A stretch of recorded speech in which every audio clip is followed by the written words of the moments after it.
Pulling அது எப்படி பண்ணுறது? காலையில் எழுந்ததும் எதுவும் சாப்பிடாமல் இதயம் வளத்தை வாயில ஊத்தி நல்லா கொப்பளிக்கணும், அப்புறம் அதை துப்பிடணும். இதுதான் ஆயில் புல்லிங்.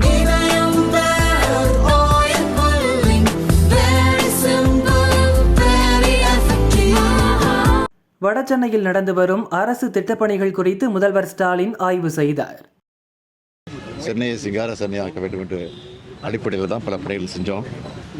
இப்போது திராவிட முன்னேற்ற கழகம் ஆட்சி வந்த பிறகு சென்னை மாநகரத்துடைய பொறுப்பை மாநகராட்சி ஏற்ற பிறகு திமுக ஏற்ற பிறகு பல்வேறு பணிகளை சென்னைக்கு செஞ்சுருக்கிறோம்.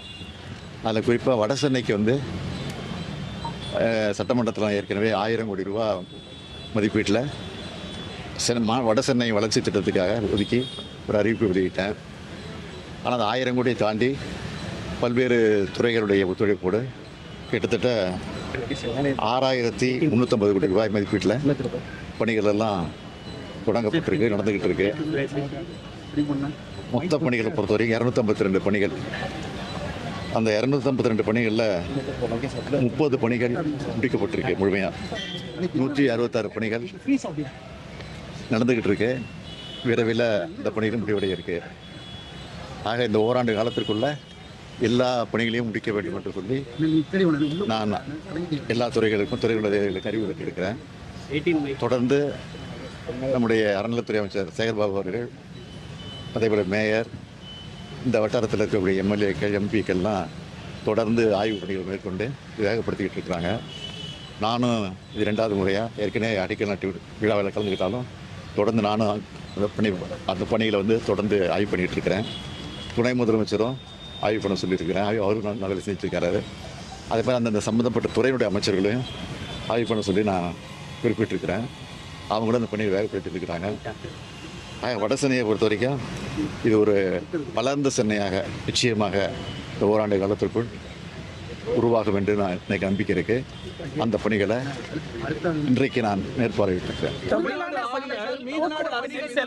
குற்றச்சாட்டுக்களை முன் வச்சுட்டு வராரு, அறிக்கை கொடுக்கிறாரு, எக்ஸ்போல பக்கத்துலயும் குற்றச்சாட்டு வைக்கிறாரு, உயர்கல்வி கல்வித்துறையில இருக்கும்னு குற்றச்சாட்டு வைக்கிறாரு. அதுக்கும் உடைய எல்லாத்தையும் வைக்கிறாரு. ஒன்று ரெண்டு இல்லை, எல்லா பிரச்சனையிலையும் அரசுக்கு எதிராக தான் செயல்பட்டு இருக்கிறாரு. அது எங்களுக்கு நல்லதாக இருக்குது. தொடர்ந்து அதை செய்யணும்னு நான் நினச்சிக்கிட்டு இருக்கிறேன். ஏன்னா அதை செய்ய தான் எங்களுக்கு மட்டும் இல்லை, மக்களுக்கு வேகம் வருது.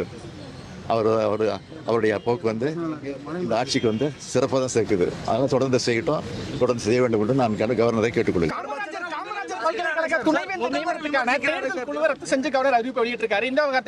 அதான் அவர் தொடர்ந்து இந்த வேலை தான் பண்ணிட்டு இருக்கிறாரு. அதை நாங்கள் நீதிமன்றத்தில் ஏற்கனவே வழக்கு போட்டிருக்கிறோம். உச்ச நீதிமன்றத்தில் வழக்கு இருக்கு. ஒரு 4ஆம் தேதியிலிருந்து வழக்கு தொடர்ந்து நடக்க இருக்குது. அப்போ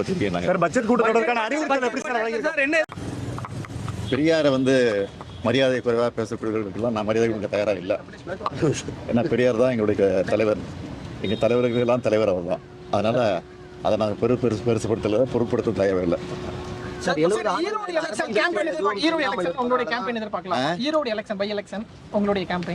5ஆம் தேதி தேர்தல், 8ஆம் தேதி ரிசல்ட், அப்போ தெரியும்.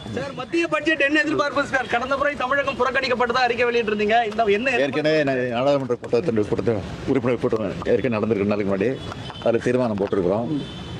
நாடாளுமன்ற உறுப்பினர்கள் சபையில் வந்து தமிழ்நாட்டுக்கு இருக்கிற கோரிக்கையெல்லாம் எடுத்து வலியுறுத்தி சொல்லியிருக்கிறோம். பார்ப்போம். நிதிநிலை அறிக்கை வெளியிட்டால் தானே என்னன்னு தெரியும். சட்டம் ஒழுங்கு குறித்து எதிர்க்கட்சிகள் தொடர்ந்து கேள்வி எழுப்புறாங்க. அதுக்கு உங்களுடைய பதில் என்ன சார்? அதாவது வேண்டுமென்றே திட்டமிட்டு அங்கொன்று எங்கள் சில தவறு நடுவதை அது பெரிதாகி உதாரணமாக்கி செய்கிறார்கள்.